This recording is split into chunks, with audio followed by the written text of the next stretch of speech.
उत्तर प्रदेश सरकार जहां पीलीभीत की बांसुरी को बढ़ावा देने के लिए एक जिला एक उत्पाद के माध्यम से बांसुरी को चुन रही है, तो वही जिला अधिकारी पुलकित खरे भी पीलीभीत की बांसुरी को पहचान देने के लिए कोई कसर नहीं छोड़ रहे हैं। उन्होंने बरेली के झुमका चौराहे की तर्ज पर पीलीभीत में बांसुरी चौक का निर्माण करवाया है। उनका कहना है कि बाजार उपलब्ध कराने के लिए बाहर के व्यापारियों से बात की जाएगी ताकि पीलीभीत के कारीगरों की समस्या को दूर किया जा सके और उनके काम को एक नया आयाम मिल सके। अनादि टीवी की ये खास रिपोर्ट देखिए।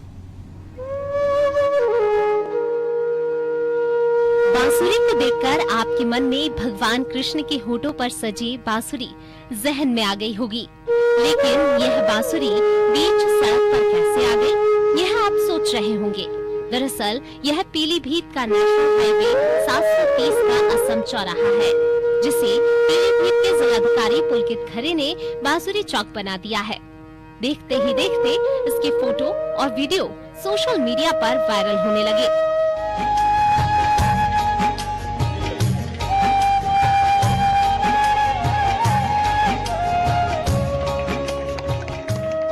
इसी के चलते पीलीभीत की पहचान बांसुरी को सच में पहचान बनाते हुए इस चौराहे पर विशालकाय बांसुरी का निर्माण 2 महीने के अंदर कराया गया, ताकि हाईवे से गुजरने वाले यह बांसुरी देखें और सोचें यह बांसुरी यहाँ पर क्यों बनाई गई है।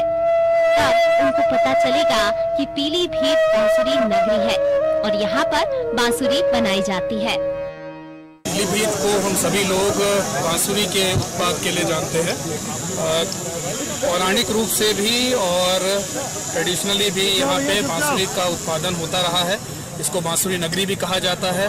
तो ये ज़रूरी था कि जनपद का जो सबसे मुख्य चौराहा है, जहाँ से जनपद में प्रवेश होता है, आप किसी भी जनपद से आएँ, आपको इस चौराहे से होकर ही जनपद में शहर के अंदर प्रवेश होता है। तो ज़रूरी था कि हमारे जो जनपद की पहचान है भगवान कृष्ण की मुरली, उसको हम लोग इस जनपद के चौराहे पर लाएं। उसका यहाँ पे हम लोगों ने एक दृश्य उतारा है।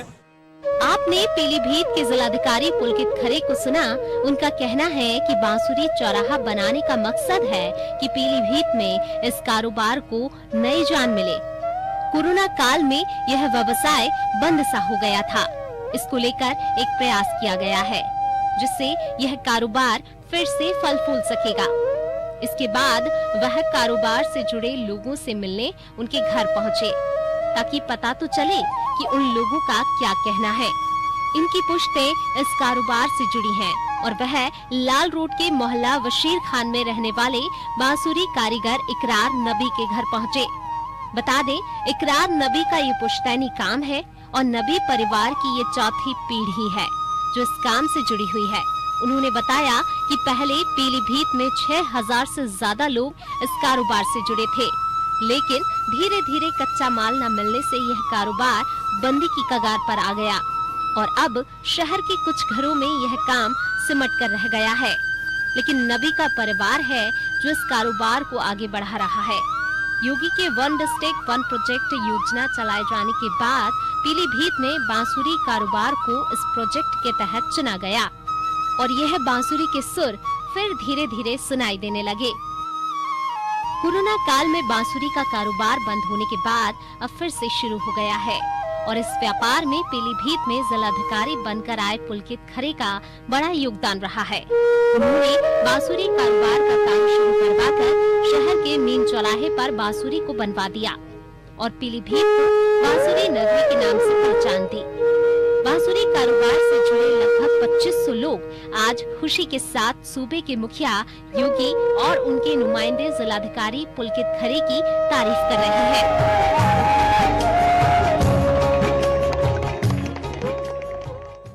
बहुत अच्छा काम करा है। हम योगी जी और प्लस जिलाधिकारी महोदय का यहाँ धन्यवाद है। उन्हीं ने इसमें इतना इंटरेस्ट लिया और बांसुरी वालों के लिए सोचा और आज ये चौराहा जो बना है इससे काफी चर्चित है मामला और हमें उम्मीद है कि बांसुरी का कारोबार इससे बढ़ेगा। लोग आए जाएंगे तो देखेंगे हाँ यहाँ की एक पहचान बन गई है ये बांसुरी। तो बांसुरी चौराहा बनने से हमारी पहचान बनी है। मैं उनका धन्यवाद करता हूँ। बहुत साल हो चुकी है हमें काम के लिए 100 रुपए मिलते हैं। कितने लोग करते हैं तो बहुत करती हैं। अब बहू भी करती है हमारी, एक घर किराया का है हमारे यहाँ 2 बेटियां हैं और एक बहू है। एक हम करते हैं, हमारे पति करते हैं, हमारे लड़के करते हैं।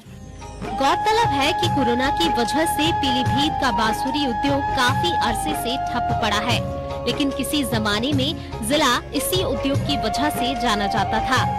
एक समय था कि जब इस उद्योग से हजारों लोग जुड़े थे, लेकिन जब छोटी लाइन समाप्त हुई थी तो असम से बांसुरी के बांस आने में काफी दिक्कत का सामना हुआ और मटेरियल नहीं मिलने से यह उद्योग दिन ब दिन ठप होता चला गया।